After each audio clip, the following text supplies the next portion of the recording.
everyone, and welcome back to the Content Mix. I'm Carlota Pico, your host for today's show, and I'm excited to introduce Solène Tatton-Brown, who is Marketing Manager for the EMEA and APAC regions at DaXtra Technologies and has a wealth of experience in marketing. Welcome, Solène, and thank you so much for joining us today on the Content Mix. Hi, Carlota, and thank you very much for inviting me today. The pleasure is ours. Okay, so let's dive straight into your experience. Could you tell me a little bit about how you got to where you are today? So I've been living in London for over 12 years, and as you can probably tell, I'm a French citizen originally. But I started my studies, I spent a couple of years abroad between the UK and the US, and I realized I really enjoyed working with international companies. So that's why after spending 2 years in Paris, I decided to move back to London in 2008. And I worked for the satellite industry for over 8 years before moving on to DaXtra, where I've been working now for over 3.5 years. Okay. So I spent most of my career in working in technology, as you can see. I really enjoy explaining in simple terms what complex technologies mean to people like you and I. Yeah, because technology oftentimes has to be used in order to understand it. So to be able to communicate about a technology without using that technology must be a challenge. It's my job every day, really. Especially explaining all the nuances between machine learning, semantic search, all these. Everybody talks about artificial intelligence as well. But yeah, it's fascinating. And I was working for the satellite industry before. It was, explaining all about the, you send a bird into space and then you just commercialize it. That's not as simple as that, but that's how it's supposed to sound. So yeah, it's really interesting. Yeah, no, it must be fascinating. It's such a fast-moving industry as well. Yeah, absolutely. I was on your LinkedIn profile, Solène, and I saw that you've also worked at Disney. I did, yeah, for a couple of years in Paris. How exciting. Yeah. Tell me about that experience. It was really exciting. So I was studying at the same time for the first year. I was doing my master's degree in marketing while working as an apprentice for Disney. So I was working 4 days a week actually and studying 3 days. It was long weeks. And then they hired me as a communications manager at the time. It was really, really cool. Very different from everything else I've done before and after. But yeah, it was a great experience. Yeah. That's like my childhood dream, to work hand in hand with Mickey Mouse. Same here. It can become a reality. I have some contacts if you want. Yeah, keep that in mind. Thank you. Okay, as a French citizen now living in London, you've been living in London for roughly around 12 years. Yep. What tips do you have for industry professionals who are thinking about relocating to the UK? Okay.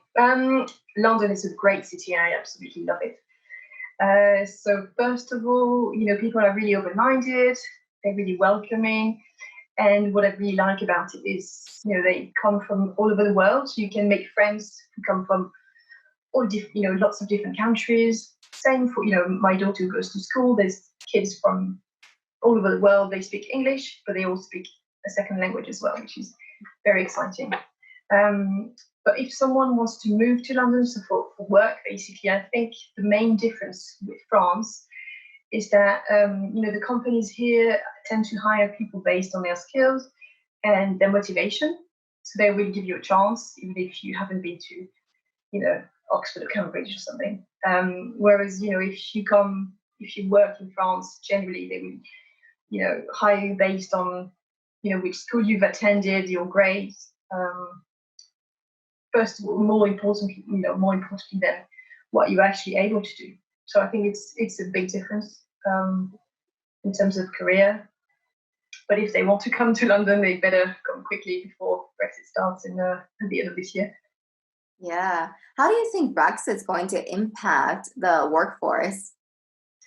So for the time being, the government said it's not going to make any difference for any European citizen who's already in the UK. Your rights remain the same. in terms of, well, everything really, pension and healthcare and all that kind of stuff.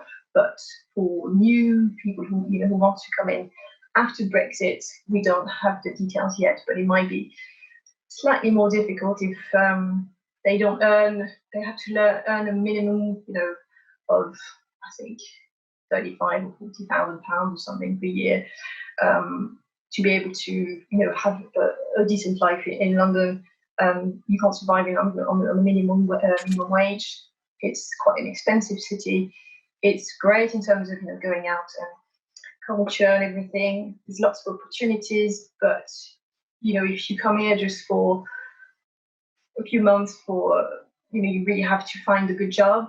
It might be more difficult for people after Brexit, and they might introduce a sort of point system kind of visa for this European workforce. So we're not really 100% sure yet. Okay, so only time will tell. Yeah. Okay. Now, zooming into DaXtra Technologies, what is DaXtra Technologies?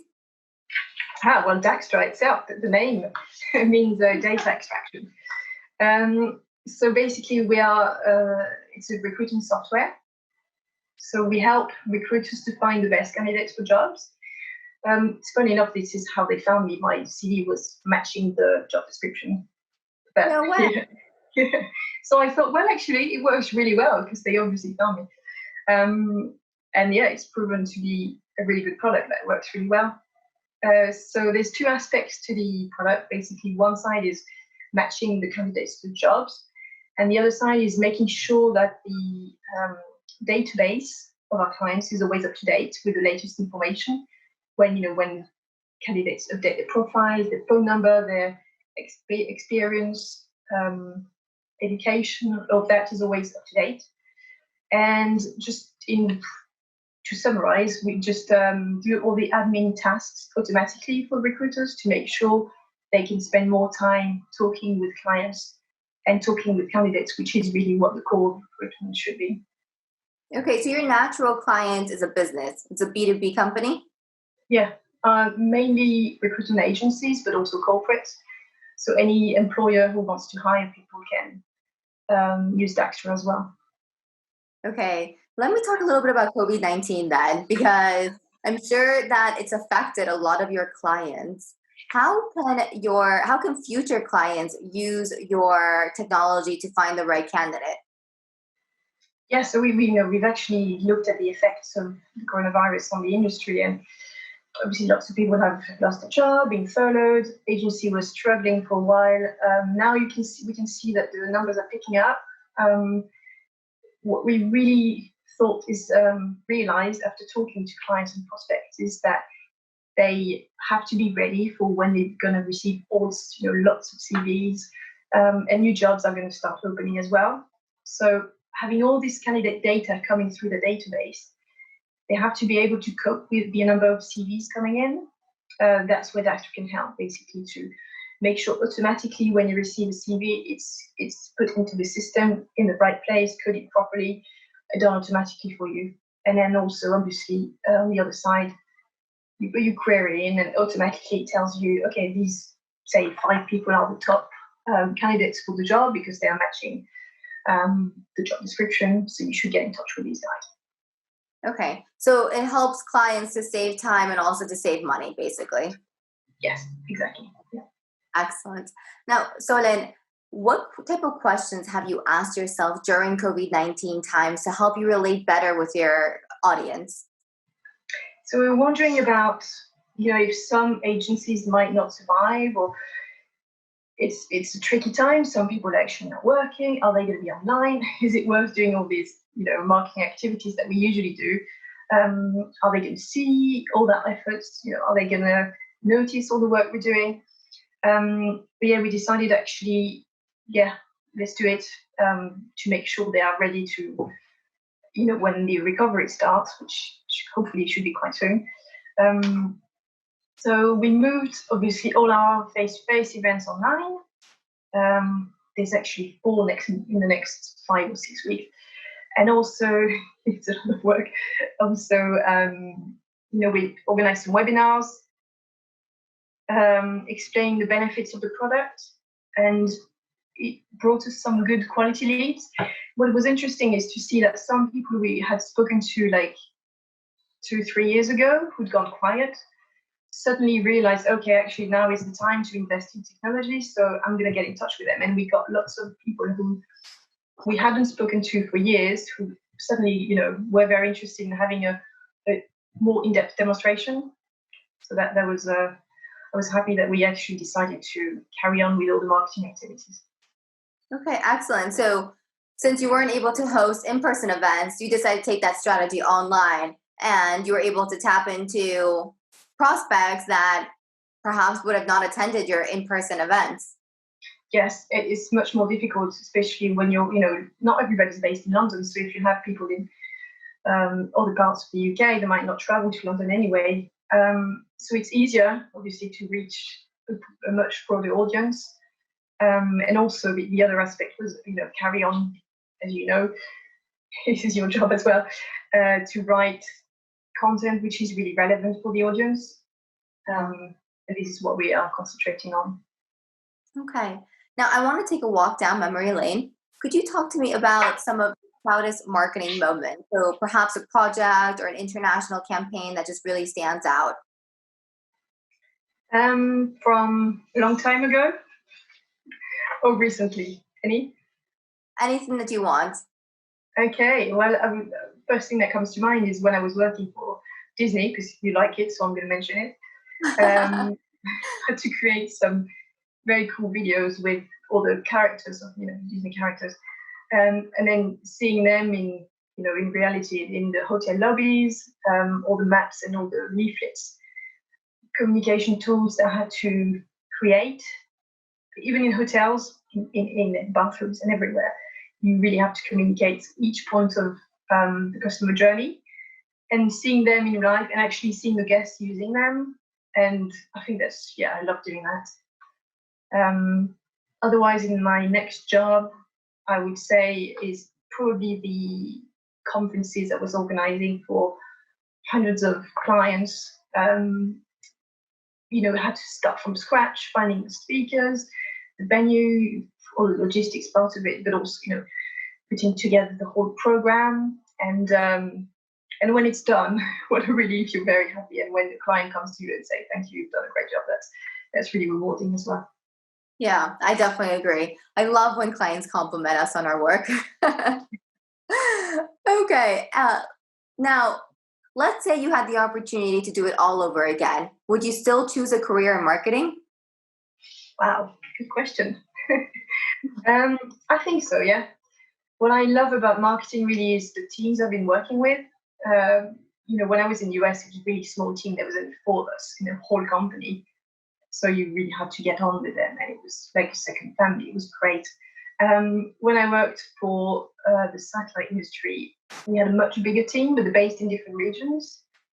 So it was very different. You had to deal with different time zones, cultures as well. And my colleagues were so nice. And let's say now, we have a very small marketing team, but we're part of the sales and marketing. And I work with colleagues in the US, in APAC, so it's mainly Hong Kong, Australia, and then we have offices in Scotland as well. So having to speak to people in different parts of the world is cool.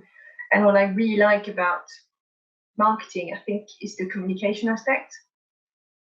So I think communication is key, and obviously you have to speak to your colleagues, but also suppliers, clients, prospects. Without communication, nothing would happen, and I think I was born to do that. So yeah, I really enjoy it. That's a really, really powerful quote, actually, because I completely agree with you. Oftentimes, as communication professionals, we only concentrate on the ways that we need to communicate with our clients or future clients. But we don't necessarily look at how we should be communicating within our team as well, with our colleagues or distributors or providers or anything, because everything that we do requires us to communicate with other human beings. Yeah, also works with your personal life, your friends, your family, and everything. True. If you can't communicate with your partner, you're in a lot of trouble. can avoid a lot of argument by just communicating very clearly, and I've learned that. Yeah, definitely. Okay, well, moving into our set of rapid fire questions are basically your recommendations for our audience. To get this section started off, I'd like to ask you about your source of inspiration. So who do you admire? Okay, so for inspiration, I was talking about my previous experiences, and I really enjoyed working with my boss in San Francisco. She was the most inspiring person you could think of. In fact, after working for the Chamber of Commerce, she moved on into politics. And then she set up a business helping entrepreneurs in France to set up their own startups. Really cool. Wow. And then she taught me a lot, very tough at the beginning, telling me what to do, but also showing how to network, and then also very down to earth and explaining to me networking is fine because you can talk to people at any level. Doesn't matter if he's the head of a huge company, he's still a human being. And I think I learned a lot from her on lots of different aspects of work, but also personally. What's her name? Carole Granade. Okay, excellent. Carole Granade. Yeah. Nice little shout out to your first boss. Yeah, it was amazing. Okay, and now moving into a resource. So what book, publication, group, community, or event would you like to recommend? And obviously feel free to recommend any of your own events. Of course, come on to all the DaXtra events. One I really liked in the past year are the Grow with Inbound events. So it's basically giving you lots of tips about HubSpot. They always have inspiring speakers, I have to say. You're not bored for 1 minute, you actually listen really actively. And you can always come out with lots of ideas of, maybe I should do this, I should do that, look into this. And then I have lots of action points. So they used to do them face-to-face, but now it's online. Next one is next week, actually. And yeah, there's always lots of things to learn, so I really enjoy that. Okay, excellent. And to finish up this interview, and as a technology connoisseur, what's your favorite app at the moment? Well, personally, I would say probably Just Eat or Deliveroo, because I enjoy takeouts and trying to help local restaurants to survive. But from a work perspective, what I'm using at the moment most is HubSpot. Don't know if you use it. Basically, it makes really marketing automation much easier. And I also like the analytics tool, which is good and easy to use. So it makes my job easier, and it's a great tool to use as well. Okay, excellent. So kind of like the technology that you offer to your clients, right? It helps you save money and makes your job easier and helps you save time. That's right, yes. I feel like there's a common theme. Yeah, probably just this is what I'm used to doing now. Okay, excellent. Well, so then thank you so much for joining us on the Content Mix. It was a pleasure to meet you and to pick your brain on so many different subjects. Thanks very much for having me today. It was a pleasure. The pleasure has been ours. And to everybody listening in today, thank you for joining us on the Content Mix. For more perspectives on the content marketing industry in Europe, check out the Content Mix. We'll be releasing interviews just like this one every day, so keep on tuning in. Thanks again. Have a fantastic day and see you next time. Bye.